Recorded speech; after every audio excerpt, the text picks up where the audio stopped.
The neon sign of the local diner cast a warm, familiar glow against the damp asphalt of the Ohio interstate, a beacon of Jackson's modest but steady life. But the text message lighting up his wife's discarded phone on the kitchen counter wasn't about swapping shifts. It was a hotel room number. A cold truth settled into the quiet house, the kind of betrayal that doesn't just break a marriage, but demands a meticulous, quiet destruction. There are secrets hiding behind the vinyl booths and tired smiles of our everyday lives. If you want to know how deep the betrayal goes, stay with me here. The smell of cheap industrial soap and stale coffee clung to Jackson Thomas like a second skin. It was 3:15 a.m. The logistics warehouse had been unforgiving tonight. A grueling 10-hour stretch of navigating a forklift through narrow, poorly lit aisles. His steel-toed boots felt like lead weights as he pushed open the front door of their small, rented duplex in Dayton. The house was suffocatingly quiet. The only sound was the low hum of the refrigerator and the distant hiss of the shower. Dakota was home. Jackson dropped his keys into the ceramic bowl by the door, the metallic clink sharp in the stillness. He rubbed a calloused hand over his exhausted face, feeling the grit of the shift embedded in his pores. Dakota had told him she was pulling a double at the diner, 14 hours on her feet, serving lukewarm pie and refilling bottomless coffees for truckers and insomniacs. It was a brutal life they shared, a constant, exhausting marathon just to make the rent and keep the heating on. He walked into the kitchen, intending to pour a glass of tap water before collapsing into bed. Dakota's yellow diner apron lay draped over the back of a wooden dining chair, a crumpled badge of her own hard labor. As Jackson brushed past it, a small slip of paper dislodged from the front pocket, fluttering to the linoleum floor. He bent down to pick it up, his knees popping in the quiet room. It was a receipt, not from the diner's old register, but a slick, thermal printout from the Blue Anchor, a mid-tier lounge a few towns over. 2 martinis, a plate of oysters, paid in cash. The timestamp read 10:45 p.m. Jackson stared at the black ink until it blurred. At 10:45 p.m., Dakota was supposed to be in the middle of the dinner rush on Interstate 75. She had texted him at 9 p.m., complaining about a table of rowdy teenagers. A cold, heavy sensation began to pool in his stomach, spreading through his chest and numbing his tired limbs. He looked toward the hallway. The water was still running in the bathroom. On the kitchen counter, next to a stack of unpaid utility bills, Dakota's phone buzzed. The screen lit up, casting a pale, bluish glow against the dark laminate. It was cracked in the corner, a flaw she had been meaning to fix for months. Jackson didn't want to look. Every instinct of the decent, hard-working man he was screamed at him to walk away, to go to sleep, and let the morning explain it away. But the receipt felt like a burning coal in his palm. He took a step closer to the counter. A text message was displayed on the lock screen. The contact name simply read, B. Shower running? Still thinking about the back seat. Leave the apron at home next time. The world seemed to tilt on its axis. The hum of the refrigerator stopped. The air in the kitchen grew incredibly thin. Jackson stood completely still, the glow of the phone reflecting in his dark eyes until the screen finally timed out, plunging the kitchen back into shadows. He didn't yell. He didn't march down the hall to kick open the bathroom door and demand the truth. The rage that should have exploded out of him was instantly flash-frozen into something far more dangerous. He carefully placed the receipt back into the pocket of the yellow apron, positioning it exactly as it had been. He left the phone untouched. When the bathroom door finally clicked open and the steam rolled out into the hallway, Jackson was sitting on the edge of their sagging mattress, unlacing his boots. Dakota walked in, wrapped in a towel, her dark hair damp and smelling of generic vanilla shampoo. She looked tired, her shoulders slumped, playing the part of the exhausted waitress to perfection. "Hey," she murmured, offering a soft, weary smile. "How was the shift?" Jackson looked at his wife, truly looked at her, and saw a stranger standing in their bedroom. He forced the muscles in his face to relax, offering a perfect, hollow echo of her smile. "Long," Jackson replied, his voice terrifyingly calm. "Just a long night, Dakota." Sleep never came. Jackson lay on his side of the sagging mattress, his eyes tracing the familiar water stain on the ceiling as the gray morning light slowly bled through the cheap vinyl blinds. Beside him, Dakota breathed evenly, Her back turned to him. For 5 years, the rhythm of her breathing had been his anchor after grueling warehouse shifts. Now, it sounded like a metronome counting down to their destruction. At 10 o'clock, the alarm on Dakota's phone shattered the quiet. She groaned, reaching blindly to silence it. Jackson closed his eyes, feigning sleep, listening to the rustle of the sheets as she slipped out of bed. He waited until he heard the hiss of the coffee maker in the kitchen before he rose. He dragged himself to the bathroom, splashing cold water over his face. The man staring back from the mirror looked older than 32. The dark circles under his eyes were permanent fixtures, earned through years of moving pallets of consumer goods he could never afford. He had done it for them, for the modest savings account they were supposed to use for a down payment on a real house. When Jackson finally walked into the kitchen, Dakota was standing by the counter, holding a mug of generic roast. She was already in a fresh pair of jeans and a casual sweater, her hair pulled back. "Morning," she said, offering a tight smile. "You slept late. Must have been a brutal shift." "Yeah," Jackson grunted, moving to pour his own cup. Forklift broke down in aisle 4, had to move half a ton of feed by hand. It was a lie, a simple, mundane piece of fiction. He watched her reaction over the rim of his mug. Dakota merely nodded, her eyes already dropping back to her phone resting on the laminate counter. Jackson noticed it immediately. The phone was face down. For as long as he had known her, Dakota kept her phone face up, constantly checking for diner schedule changes or texts from her sister. Now, the cracked screen was hidden against the countertop. It was a microscopic shift in behavior, an invisible wall erected right in the middle of their kitchen. "You smell nice," Jackson said, his voice flat. Dakota stiffened, a fractional freezing of her posture. She quickly brought her coffee to her lips.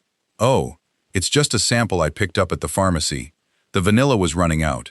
It wasn't vanilla, it was something sharp, floral, and expensive.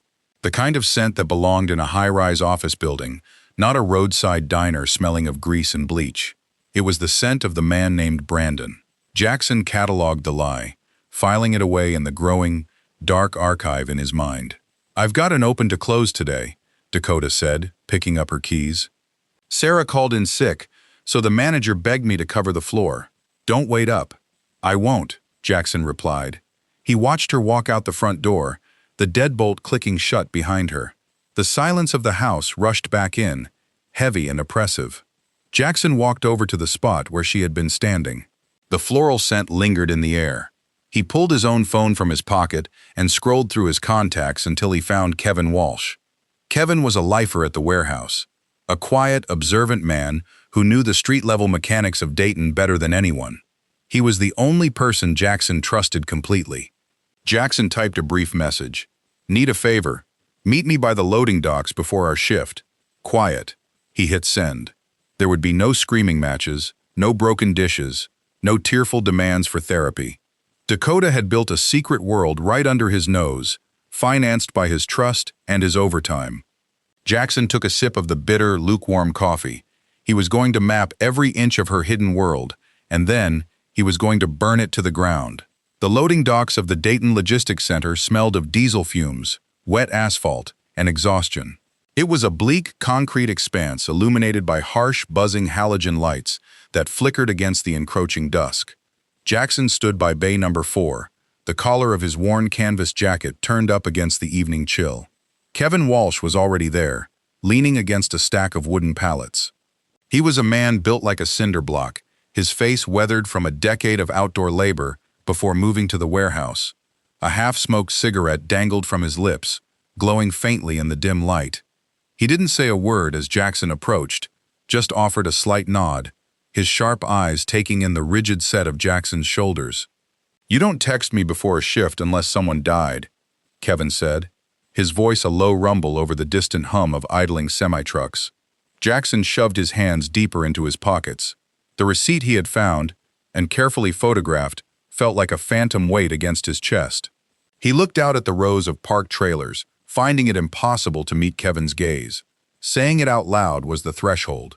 Once the words left his mouth, the marriage was definitively over, reduced to a mechanical problem to be solved.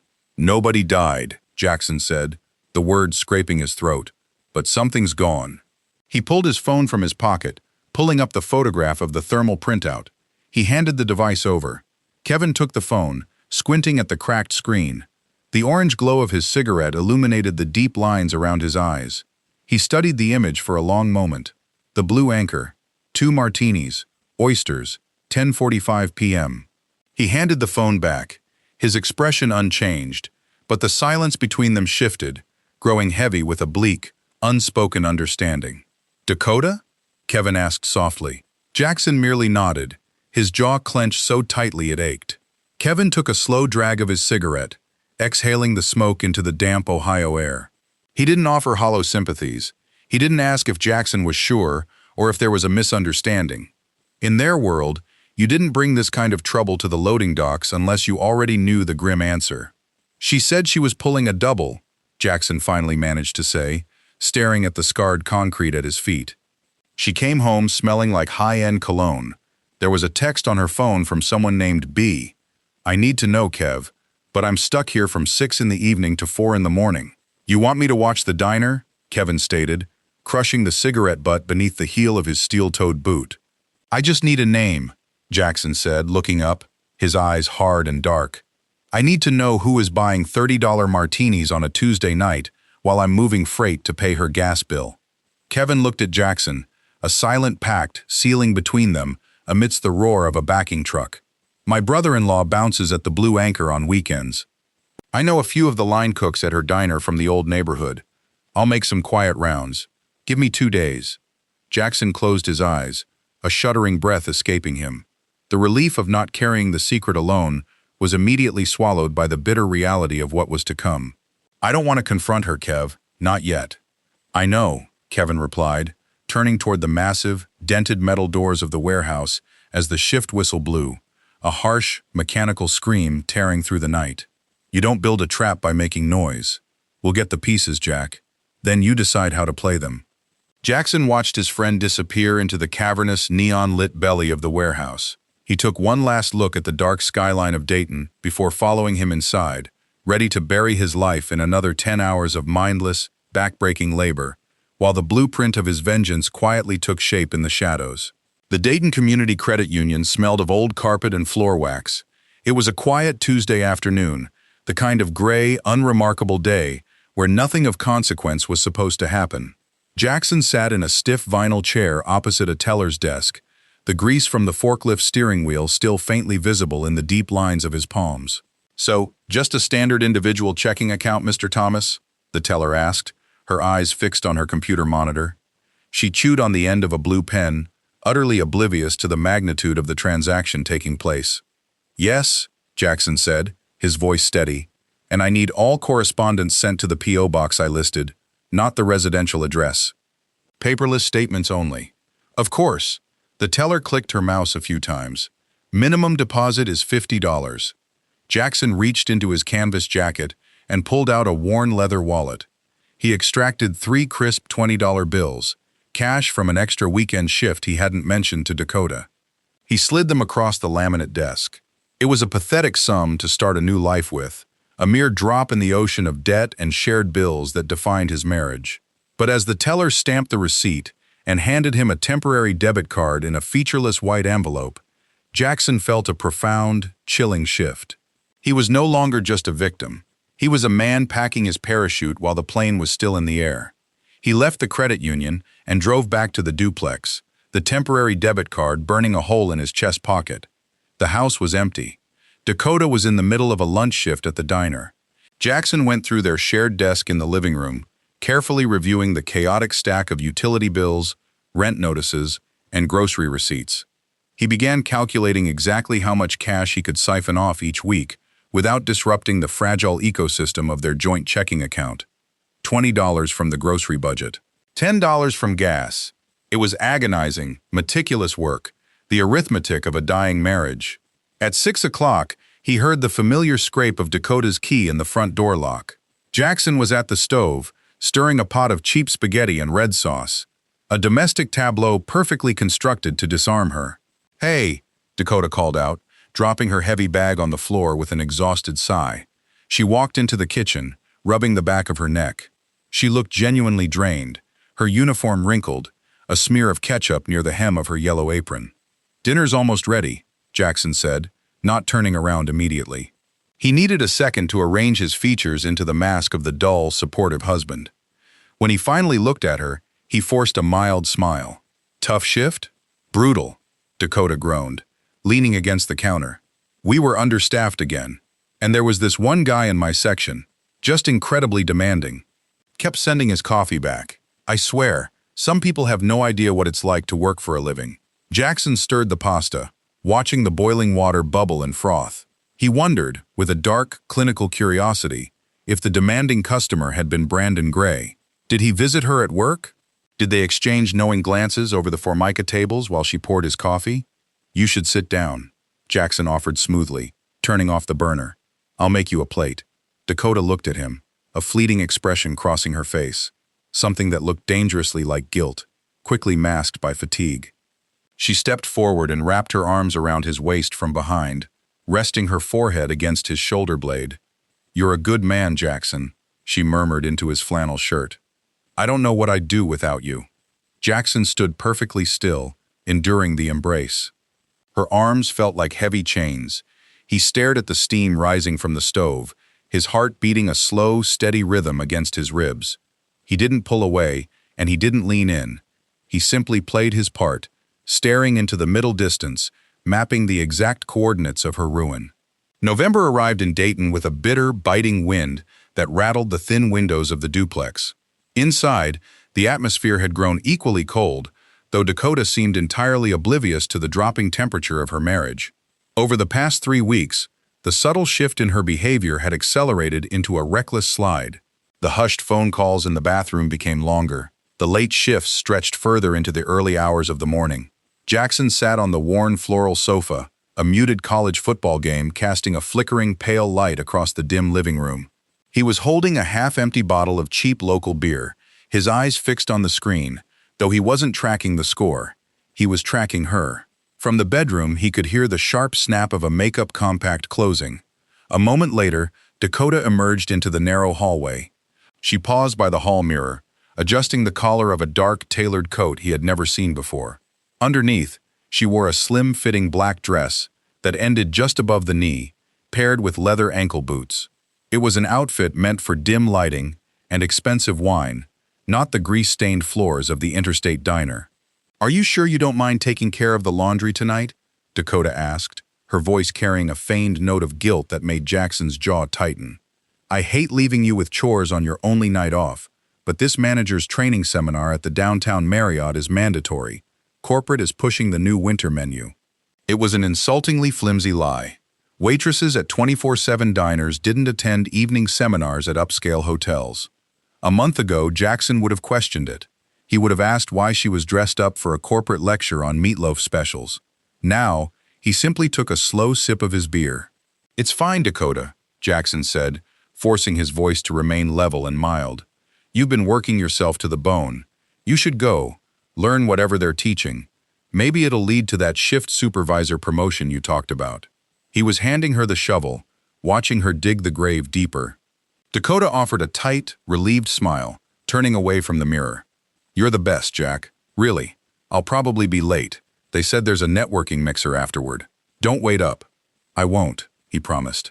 She walked over and leaned down, pressing a quick, perfunctory kiss to his cheek.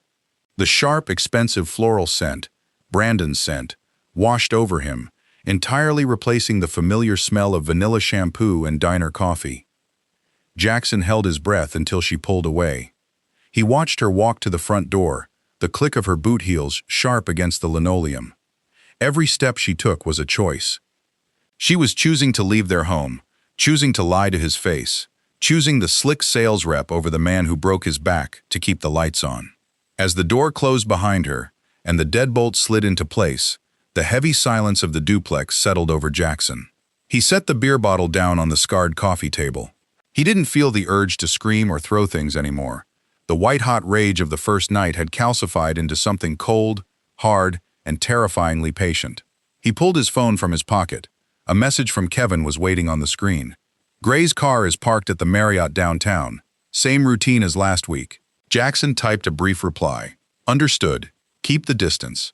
He stood up from the sofa, the phantom scent of her perfume still lingering in the stagnant air of the living room. He walked into the bedroom, gathered the overflowing basket of dirty clothes, and headed toward the small utility closet.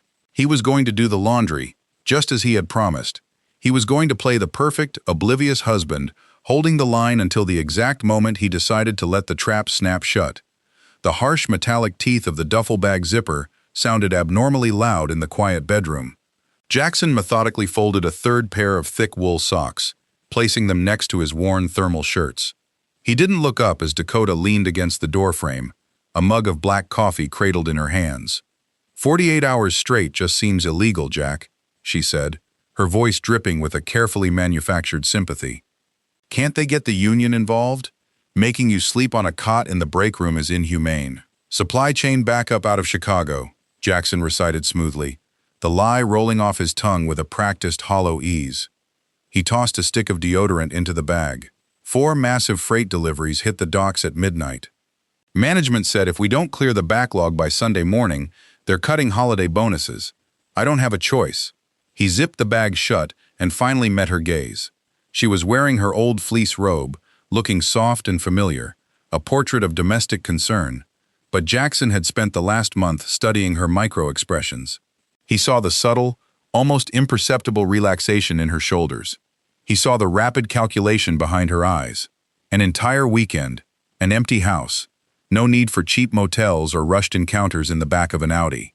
I'll make some extra money for the heating bill, at least, Jackson added, lifting the heavy canvas bag over his shoulder. Just be careful with the forklift when you're that tired, Dakota murmured. She stepped forward, resting a hand on his chest, her thumb lightly grazing the worn fabric of his flannel shirt. She tilted her head up, offering her lips. Jackson leaned down and kissed his wife. Her lips were warm, tasting of cheap roast coffee and mint toothpaste. It took every ounce of his willpower not to flinch, not to violently shove her away. It was the kiss of Judas in reverse. He was the one being betrayed, yet he was the one setting the stage for the crucifixion. I'll call you if I get a break, he said, pulling away before she could feel the rigid, unnatural tension in his jaw. I have a double shift tomorrow anyway, she replied quickly. Too quickly. I probably won't have my phone on me much. Just survive the weekend, okay? Jackson walked out the front door, the frosty November air immediately biting at his exposed neck. He climbed into his beat-up Ford truck, the engine coughing twice before settling into a rough idle.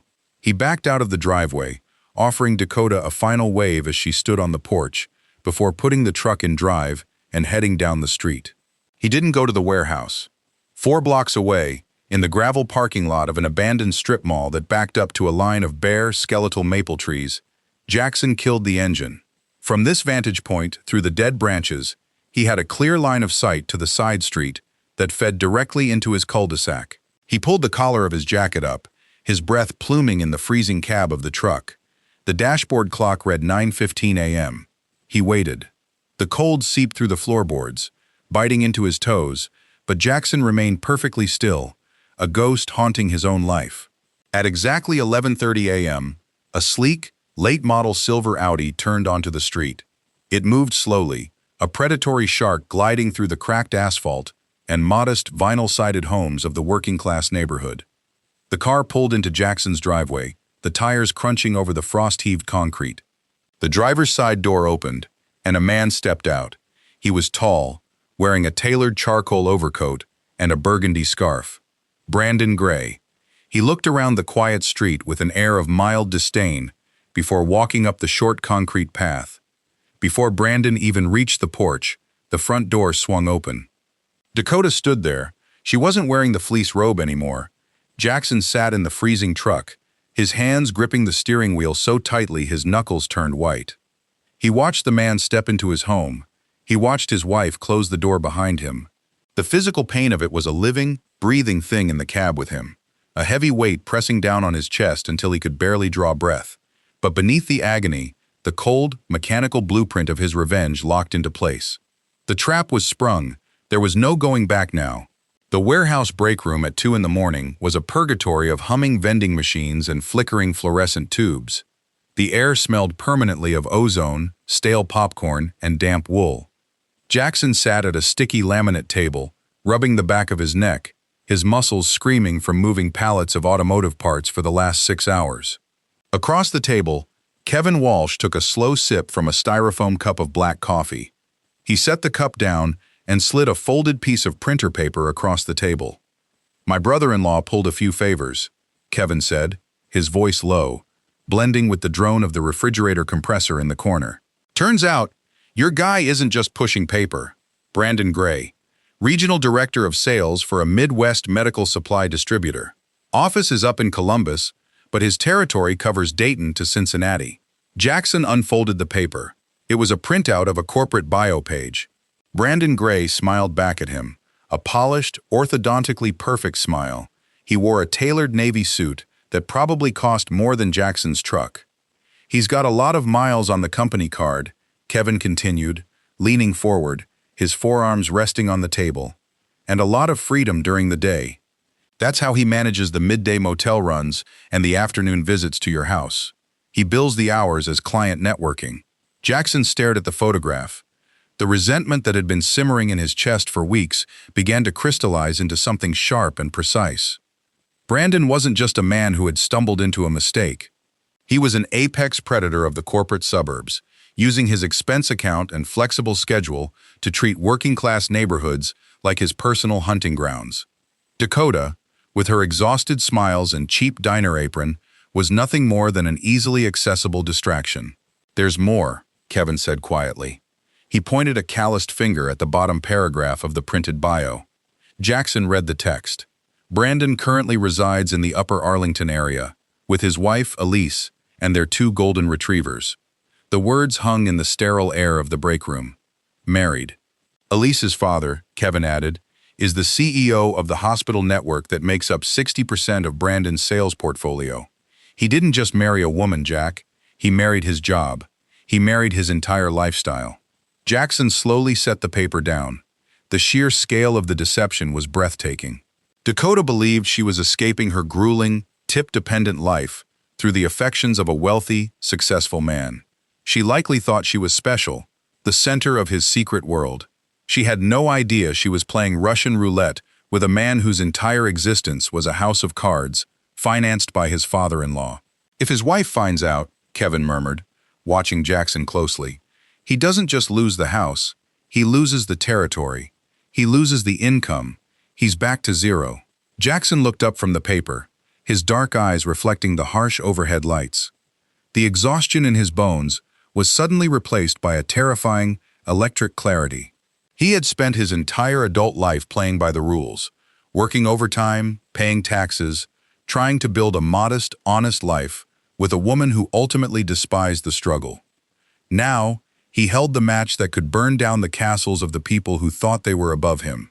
"He thinks he's invisible," Jackson said, his voice devoid of any warmth. "He thinks because I wear steel-toed boots and work the night shift, I don't exist. He thinks Dakota is a secret that doesn't have a price." Jackson carefully folded the paper and slipped it into the breast pocket of his canvas jacket, right next to his heart. "What are you going to do?" Kevin asked. "I'm going to introduce them," Jackson replied, standing up as the end-of-break buzzer shattered the quiet of the room. "I'm going to introduce Brandon's real life to Dakota's real life, and I'm going to let them destroy each other." The neon sign of the Starlight Motel buzzed with a sickly, intermittent hum, the R completely burnt out. It was a bleak cinder-block structure sitting on the very edge of the county line, surrounded by cracked asphalt and the skeletal remains of dead weeds. The rain had started an hour ago, a cold, miserable Ohio drizzle that smeared the windshield of Jackson's truck. He sat parked across the street in the gravel lot of a closed-down auto parts store. The heater in the Ford was broken, blowing only tepid air, but Jackson didn't feel the chill. He felt entirely hollowed out, a man watching a movie of his own life unravel from the back row of a dark theater. At 2:15 p.m., the silver Audi glided into the motel parking lot, looking violently out of place among the rusted pickup trucks and sagging sedans.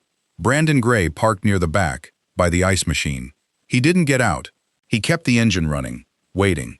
10 minutes later, the familiar rattling sound of a failing muffler cut through the rain.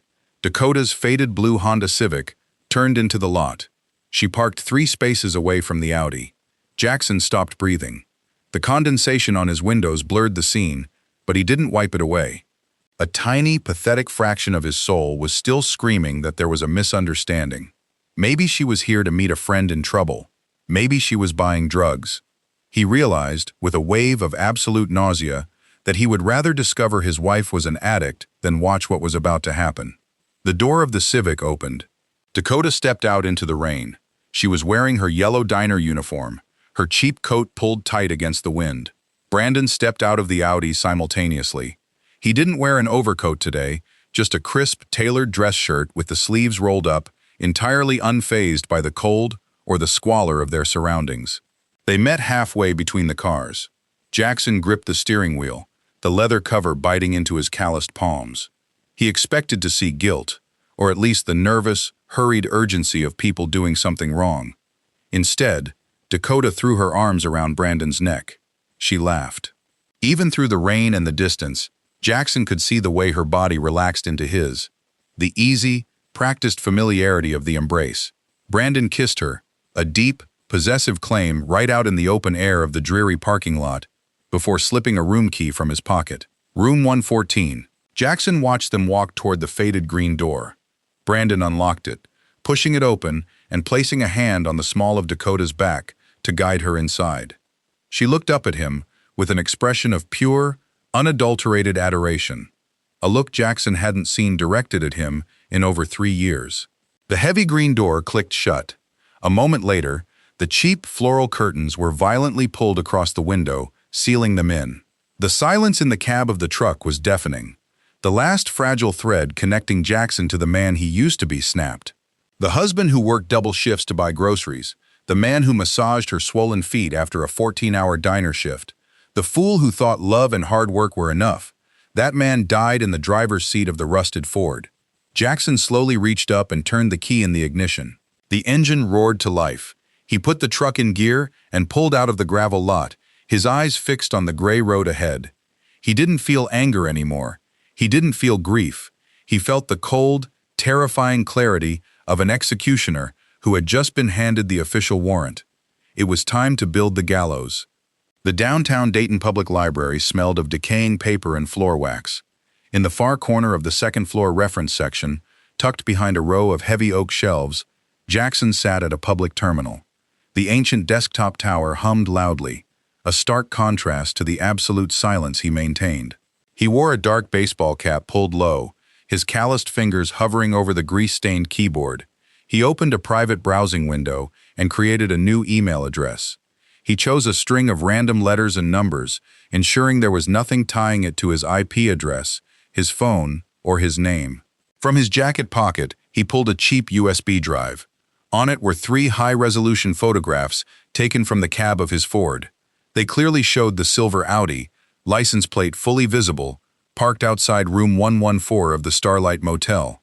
The digital timestamps burned into the bottom corner of each image read Tuesday, 2:15 p.m., 2:40 p.m., and 3:10 p.m. Jackson typed in the email address for the corporate compliance officer at Brandon's medical supply firm, a detail Kevin had quietly extracted from the company's public registry. The subject line was deliberately sterile: misuse of corporate assets and time theft, Region 4. The body of the email was brief, devoid of any emotion or moral outrage. The attached vehicle, registered to Regional Director Brandon Gray, has been documented at the Starlight Motel in Dayton during peak business hours for 3 consecutive weeks. As a shareholder, I believe corporate compliance should audit his expense reports and afternoon client meeting logs. Jackson didn't mention an affair. He didn't mention Dakota. He knew that corporate HR departments didn't care about a man's broken marriage.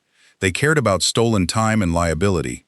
He attached the files, stared at the screen for a 3-second count, and clicked send. The digital arrow flew into the ether, an invisible missile aimed directly at the foundation of Brandon's privileged life. He logged out, closing the browser. His next task required a different kind of intrusion. The diner Dakota worked for used a primitive, unsecured online portal for shift scheduling. Jackson knew her password. It was the date of their wedding anniversary, a fact that now felt like a cruel, sick joke. He logged into her profile. The screen populated with a grid of yellow blocks. Dakota had submitted a time-off request for the upcoming Friday evening. the busiest shift of the holiday season. She had undoubtedly planned to spend it in a high-end hotel with Brandon, celebrating whatever minor victory his sales numbers had achieved. With a single click of the mouse, Jackson canceled the request. He then manipulated the drop-down menu, officially confirming her for the Friday double shift, anchoring her to the diner floor from 3 in the afternoon until midnight. She would receive an automated text confirming the schedule, and by the time she tried to argue it, her manager would have no other coverage. She would be trapped exactly where Jackson needed her to be. An hour later, Jackson walked through the front door of their duplex. Dakota was sitting on the living room floor, folding laundry, while a mindless reality show played on the television. She looked up, offering him a warm, practiced smile. "Hey, you're home early," she said, holding up one of his worn warehouse shirts. "I was just finishing these." Jackson looked at his wife. He looked at the soft curve of her neck, the familiar slope of her shoulders, and felt absolutely nothing. The well of his grief had run dry, replaced by a terrifying, architectural coldness. "Thanks," Jackson said, his voice an even, hollow monotone. He took off his jacket and hung it on the hook by the door. "Looks like it's going to be a busy weekend for both of us." "Yeah," Dakota sighed, looking back down at the laundry, completely unaware of the shadow falling over her. "Just have to get through it." "We will," Jackson replied softly, walking past her toward the kitchen. "Friday will be here before you know it." Friday night at the Interstate Diner was a sensory assault of clattering silverware, sizzling grease, and the sharp scent of burnt coffee. It was 8:30 p.m., the peak of the dinner rush. Dakota moved through the narrow aisles with mechanical precision, balancing a heavy tray of meatloaf specials and thick porcelain mugs. Her uniform clung to her back with sweat, her feet throbbing a dull, rhythmic ache against the linoleum. She was angry. The mandatory double shift had ruined her evening with Brandon, and he had been uncharacteristically unresponsive to her texts all day. In the far corner booth, shrouded in the dim lighting of a flickering overhead bulb, Jackson sat motionless. He had been there for an hour, nursing a single cup of black coffee. He wore his heavy canvas jacket, blending seamlessly into the background of exhausted truckers and travelers. He was waiting. At 8:45 p.m., the bells above the glass entrance door chimed frantically. Brandon Gray walked in. But it wasn't the polished, arrogant regional director who usually glided through these doors. His expensive charcoal overcoat was wrinkled, his tie loosened, and his eyes darted around the crowded room with the feral panic of a cornered animal. He spotted Dakota near the pie display case and strode toward her, his heavy footsteps echoing over the diner's ambient noise. He didn't offer a charming smile or a discreet touch. He grabbed her arm, his grip bruisingly tight. "Brandon, what are you doing?" Dakota hissed, looking around nervously. "I'm on the clock. My manager is right there." "They're auditing me," Brandon stammered, his voice trembling, a stark, pathetic contrast to the confident lover she knew. "Corporate compliance. Someone sent them photos, Dakota. Photos of the Starlight. They locked my company accounts. They activated the GPS tracker on the Audi." Dakota's face drained of color. The heavy diner tray in her hands suddenly felt like an anchor. "What? Who would?" The entrance bells chimed again, slicing through the heavy air. Jackson watched from his dark corner. The trap snapped shut. A woman stepped into the diner. She wore a tailored cashmere coat that screamed of old money and quiet suburbs, completely alien to the sticky booths of Interstate 75. Behind her stood an older man in a sharp suit. The CEO, the father-in-law, the man who held the keys to Brandon's entire kingdom. Elise Gray held a smartphone in her hand, the screen glowing with a pulsing red dot. She looked down at the screen, then up, her cold, piercing gaze locking onto her husband. "Elise," Brandon choked out. He dropped Dakota's arm as if her skin had caught fire, taking a desperate, cowardly step backward. "A client networking dinner, Brandon?" Elise asked, her voice carrying across the diner. It wasn't a yell. It was a deadly, frozen blade of sound that made the surrounding tables fall silent. She looked at the peeling vinyl booths, the fluorescent lights, and finally, at the terrified waitress in the stained yellow apron standing next to her husband. "Is this the rural market strategy you billed $70,000 in expenses for this year?" Dakota stood frozen, the reality of the situation crashing into her, with the force of a physical blow. This wasn't a wealthy, independent man sweeping her away from her miserable life. This was a parasite caught stealing from his wife's family, using her as a cheap, disposable alibi. "Elise, please, let me explain," Brandon begged, his voice cracking, entirely abandoning whatever dignity he had left. Dakota stepped back, her breath coming in shallow gasps. She looked around the quieted diner, feeling the burning stares of her manager, her co-workers, and the regular customers. She was entirely exposed, stripped of her lies, and left shivering in the harsh fluorescent light. And then, her eyes drifted to the back corner booth. Jackson was looking directly at her. He wasn't yelling, he wasn't crying. His face was a mask of absolute, terrifying calm. In that single, breathless second, across the sea of ruined lives and spilled coffee, Dakota understood. The canceled shift, the strange questions, the weekend he was supposed to be at the warehouse. Jackson hadn't just found out about the affair, he had meticulously, patiently engineered this exact moment. Jackson held her horrified gaze for 3 seconds. Then, he reached into his wallet, pulled out a crisp $20 bill, and laid it on the Formica table. He stood up, turned his back on the wreckage, and walked out the side door into the cold Ohio night. The diner did not erupt into chaos after the door swung shut behind Jackson.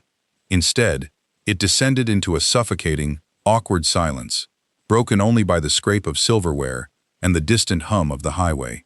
Brandon had scrambled out the door mere seconds after his wife, not once looking back at Dakota, leaving her standing alone in the center of the linoleum floor. Her manager, a tired man in his 50s, who usually avoided conflict at all costs, walked over and gently took the heavy tray from her trembling hands. "Clock out, Dakota," he said, his voice flat.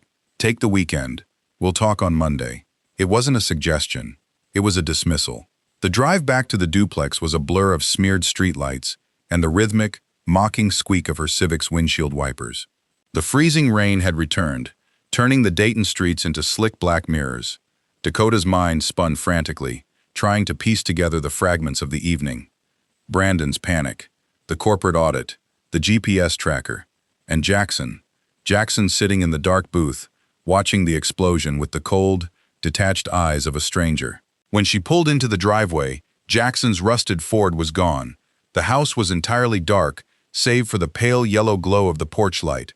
Dakota fumbled with her keys, her hands shaking so violently she dropped them twice on the frosted concrete. She pushed the door open. The air inside the duplex was stale and freezing. The thermostat had been turned completely off. "Jackson," she called out, though she knew, with a sickening certainty, that she was speaking to an empty room. She walked into the kitchen, dropping her grease-stained yellow apron onto the floor. She reached to turn on the overhead light, and her hand froze. Sitting in the exact center of the kitchen island, perfectly illuminated by the ambient light bleeding through the window blinds, was a manila folder.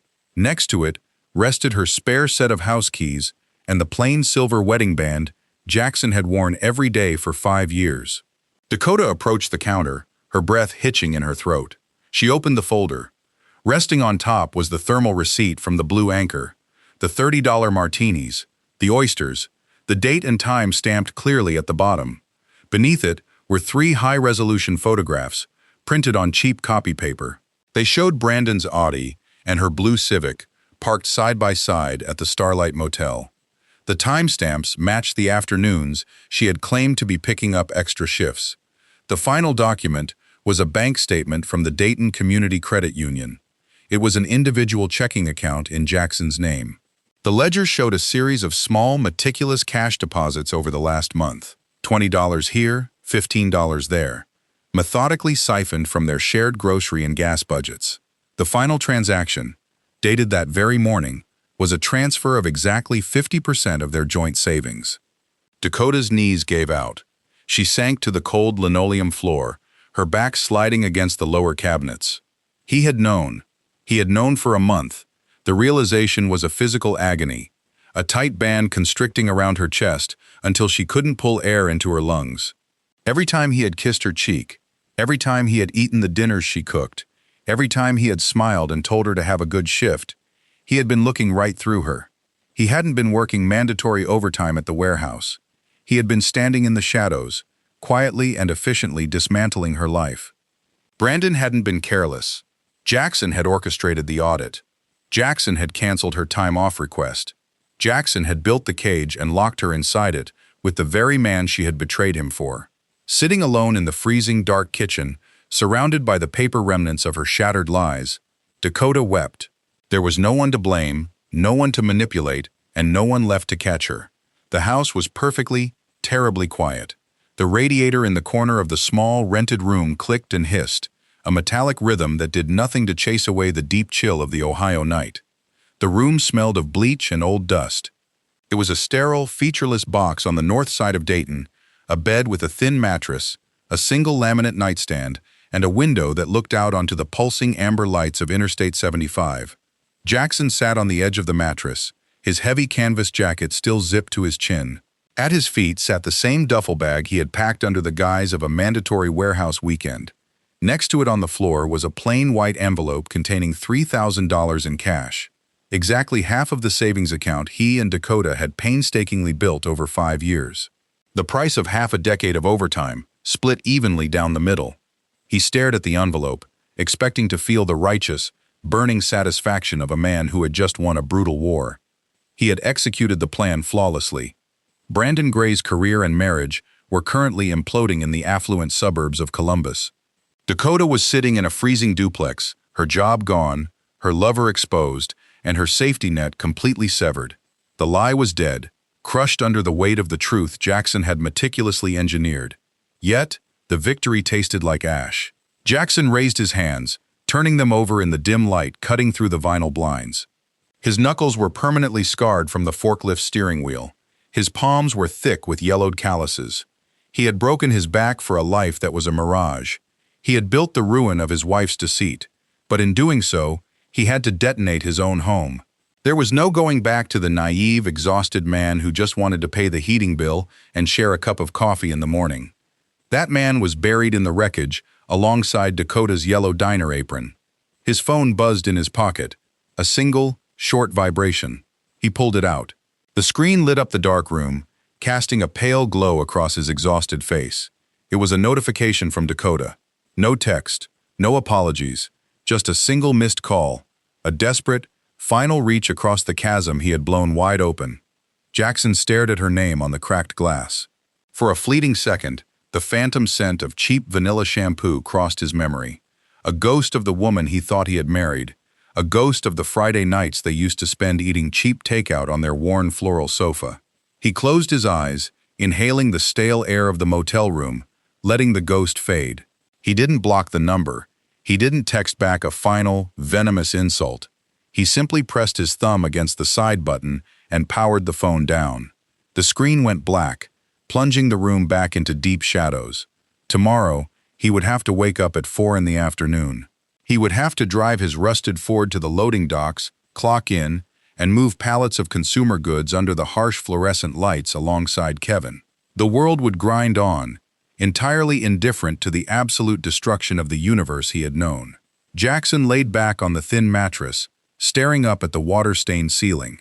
He was entirely alone. The silence of the room was heavy, no longer masking secrets or whispered lies, just the raw, terrifying quiet of a man starting from absolute zero. The fire he had started had burned everything to the ground, leaving him with nothing but the cold, bitter reality of his freedom.